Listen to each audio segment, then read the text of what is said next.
Okay, I'm just going to talk through what we were discussing. Main thing, don't forget your shade tarps. So this is for doing a vertical soak diffusion method for soaking bamboo. And we're talking about two setup methods. One, if you have a sloping land or a hill or something. Even if you don't, you could set up like a diagonal kind of treatment method. Just keep in mind you're not going to be able to totally fill the bamboo. You're going to waste these end pieces, but you could always make them into splits and soak them in a small bath later. Coming down to the bottom here, you could have like a tarpaulin sloping down into a trench and just tarpaulin a trench for when the liquid comes out. And you release it, you want to save that, you don't want to be wasting that. So and it would also be worth having like something wood or metal on the end here so that the ends of the bamboo don't pierce that tarp, or how you can do it, or you have them like straight going onto a like a tank underneath, and these are resting on the edge of the tank. You can open up motorbike tires and or rubber or something, just to give you a easier surface so the bamboos also don't slide around too much along this edge. And then so when you let out your liquid, it's going to come into this trench, and then you pump it back up into your drum or tank. We were talking about using 44. What are they in Costa Rica? 55s. Anyway, you got your metal tanks here. So, and this is if you're doing vertical soak diffusion. So on that way, here's Brian up his ladder. He's putting his fluid into his poles. So he's hollowed out all the nodes except for the last one. They're sitting in old eskies or whatever kind of thing you can sit them in, so that when you let the treatment fluid out here, it's going to be caught and not get wasted. So you keep in mind how many bamboos are in there and how much liquid it can take. You don't want to overflow them. It could be like, as you're letting it out, also pumping it back into here. You want to have a filter on here so that any junk and organic stuff, when it goes back into here, is getting filtered out, because it's going to end up smelling anyway, but you don't want it smelling more than necessary. And if you have trash bamboo in there, it's going to grow like a fungus, like a kombucha, and that could stuff up your pump system. So yeah, just try to keep everything filtered. This is like having so in the books and stuff, they say, having a raised tank on a stand, which isn't possible for everyone, but it might be possible. Or you could maybe put it up in the tree. These are trees. This is the surfboard in the tree. Don't forget the surfboard. You want to sit on it. Or so that you don't have to have this bilge pump running all the time, you just pump all your liquid. Either you pump all your liquid up into the tank and then have that running off gravity when you fill your bamboos. Or what you could do, what we discussed, was have a pulley up in the tree. From here, like fill buckets, 20 liter, pulley them up, have a tap on the outside of the bucket, so you can easily connect, and a hose connector here, so you can easily connect your hose into the bucket and then gravity into each one. So from when you fill the bamboo, so all the nodes except this bottom one is punched out, and so it's making like a giant straw or cup. So you have to come back every day for 3 or 4 days to top them up, because the bamboo absorbs the liquid. We worked out for 20 poles of sort of average size, like 7-8 centimeter, which is like 3-inch bamboo, that we would be able to treat. Well, we did for 500 liters would do 20 poles, which is like 125 gallon. So that's quite a lot of liquid, and then it's also quite a lot of borax to mix up, so it does depend on your budget. And you want to have the bamboos fairly fresh when you do this method so that it absorbs into the bamboo. So you don't really want them harvested older than 2 weeks. That would be like the real maximum. The fresher the better, I think.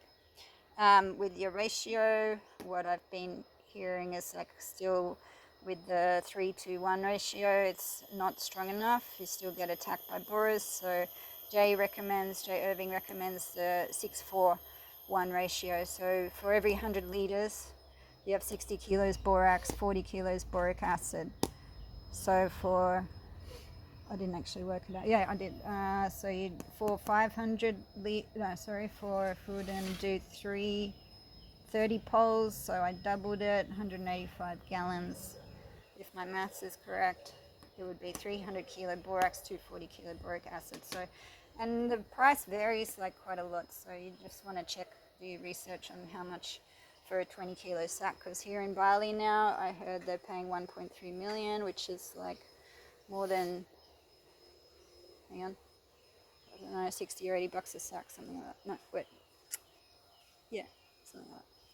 So you want to, if you're going to do that, you also need the tank that's big enough, or split it down into smaller drums like this.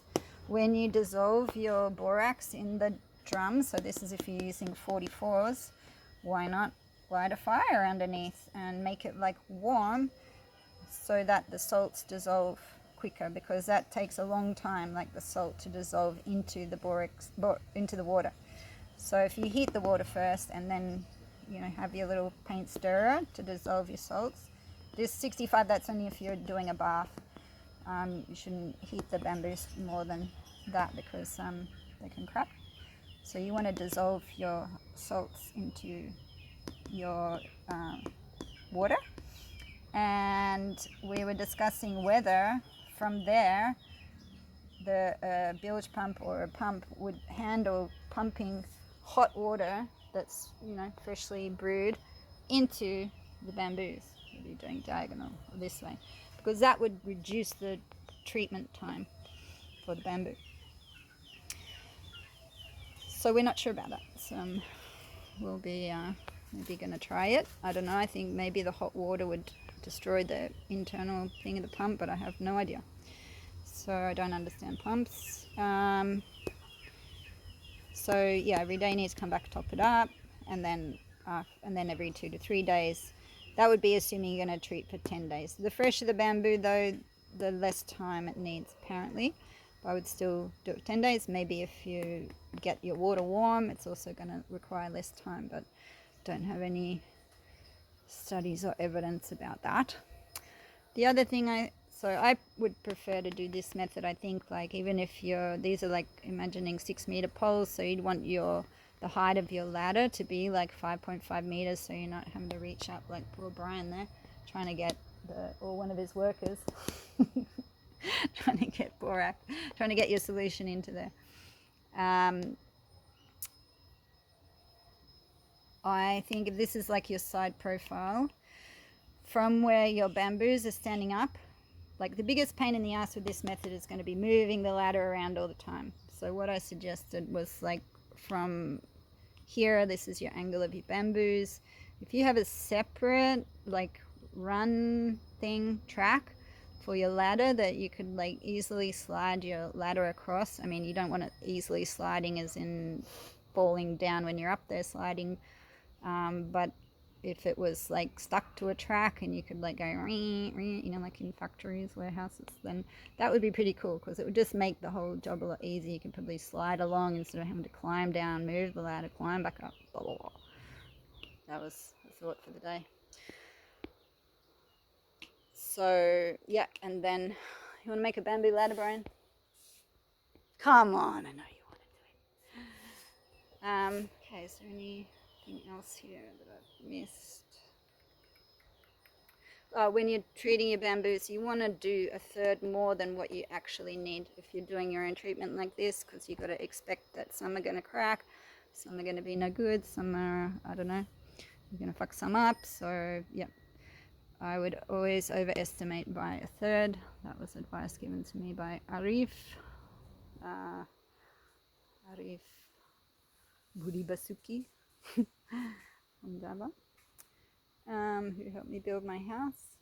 So yeah, I thought here the dude with the pulley, just have a little shelf, something up in the tree you can sit the bucket on when it's been hoisted up, and then siphon it in. So that would be if you don't have an electric pump.